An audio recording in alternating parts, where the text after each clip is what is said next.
The favourites able to relax a little as the pack prepared for a coastal return. After Remco's dramatic and bloodied summit finish yesterday, today La Vuelta is set for a mass sprint at Tarragona. 2016 champion and free agent Nairo Quintana seen milling about the start at Andorra la Vella.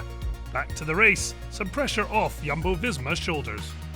They have the pressure, they have to pull on, they have the pressure of the red jerseys, so we can relax a bit more. For how many days? Oh, I don't know, we'll have to see. The Mayo Rojo seemingly safe with Remco Evenepoel for now. We will see. I think today and tomorrow will be difficult to give it away, but I think the day after we have a big chance. So we will see, and we have to see the race situations always. But we will enjoy it as much as possible, of course. That leaves the spotlight for the sprinters for the first time at this Vuelta. Caden Groves was second on stage 2. The Australian wants to go one better. Cannot be disappointed with my performance and the team's performance on stage 2. And today being the first real sprint, we've got a good plan and we're going to hopefully execute it. It's actually a really hard final. It's also super technical. There's a lot of key points where we need to be in position. But if we do everything correct, then we can definitely go for the win today. The Speedsters race truly begins on the descent into Tarragona. We go towards the finish with 2 climbs. It shouldn't be too hard. The finish is actually a big rippy. It goes a little bit up in the last kilometers. I give it a try. And when it's a bound sprint, normally I'm the car to play. C'est un sprint plutôt en bosse, très technique dans le final et une arrivée bien en prise qui est normalement idéale ou très bonne pour moi. Et voilà, j'espère vraiment que ça va aller, mon petit pépin musculaire, on va dire. Et si tout va bien, j'espère pouvoir me battre pour la victoire et puis après que le meilleur gagne.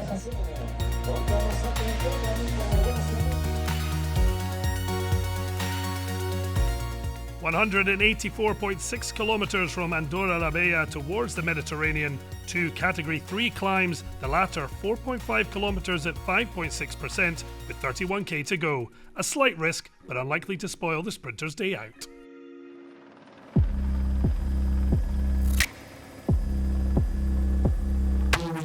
Heading back towards Spain, the team's focused on a controlled race in service of a bunch sprint. 3 men finally off the front though.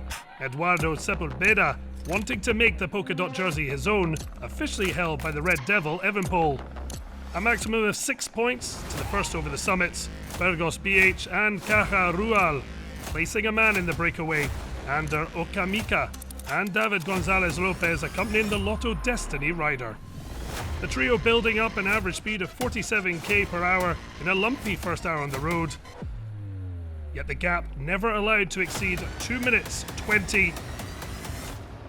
And by the time the race entered the final 100 kilometers, that had fallen by a minute. DSM once again at the front of the peloton as they hope to deliver Alberto Danesi a chance for gold.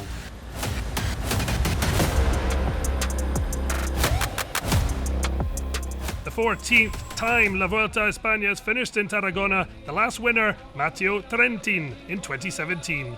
4th on the day 6 years ago, Edward Tuns targeting a better finish this time around. 60 kilometers left as the first Category 3 climb came into sight, the Alto de Beretay. The gap steady at 1 minute 20, the peloton playing cat and mouse with the escapades, but before they could trap them, the small matter of a fight for polka dot jersey points. Over the top of the first King in the Mountains of the day, the Alto de Baltol. It's Sepulveda who takes the 3 points, Gonzalez with the 2, Okamika settles for the 1 point. 3 more points into the pocket of the Argentinian from Lotto Destiny. Sepulveda over the line to be a virtual king of the mountain at this Vuelta. A fine ride out front, but this not a day for a breakaway. The peloton in pursuit, DSM and Alpecin de Koenig setting the pace into the final phase. Before that though, Lotto Destiny's Argentine hit the accelerator.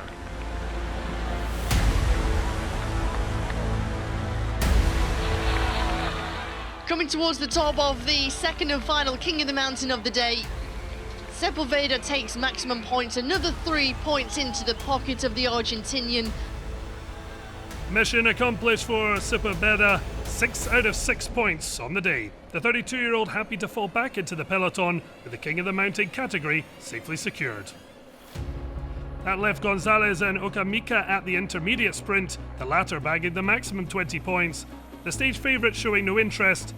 Evergreen Andrea Vendrame passing in fourth to net himself 13 points, not enough to hold on to the Mayo Verde. The focus though on the arrival at Tarragona, teams positioning for their sprinters, but the roundabouts set up a trap. There's been a crash. There's been a big crash in outside 4.2 kilometres to go and several riders are down.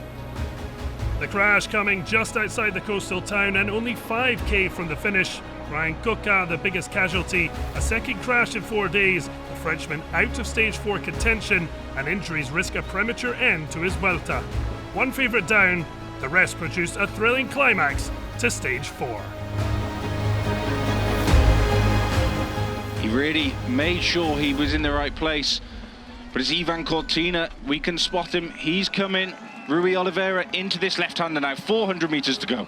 400 metres to go, and here's Marijn van den Berg, and he comes down. The Marijn van den Berg of EF Education comes down, and here goes the launch of Sebastian Milano. Milano looking for his second Grand Tour victory, and the chains off.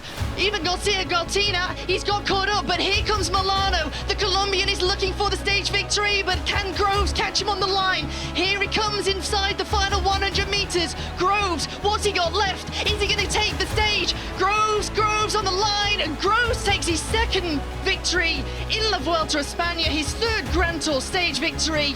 Time to perfection, he catches Milano. Last year, Albsen de Koenig had to wait until stage 11 for a winner. Patience aligned with power, taking the Aussie to a third Grand Tour win, Groves' 14th professional win and 5th of 2023, but he gave all praise to the team.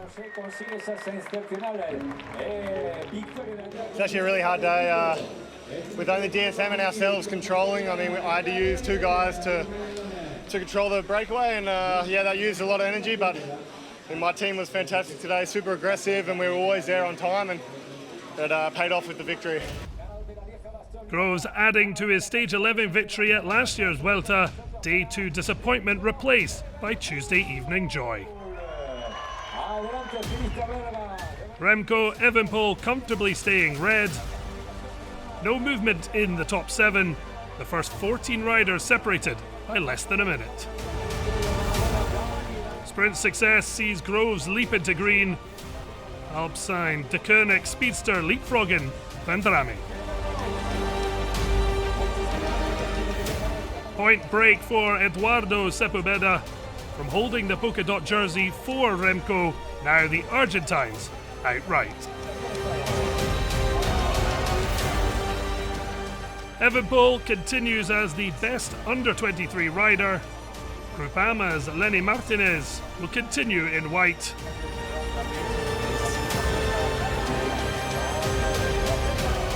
Lumps at the start and end tomorrow. Who will bounce their way to victory?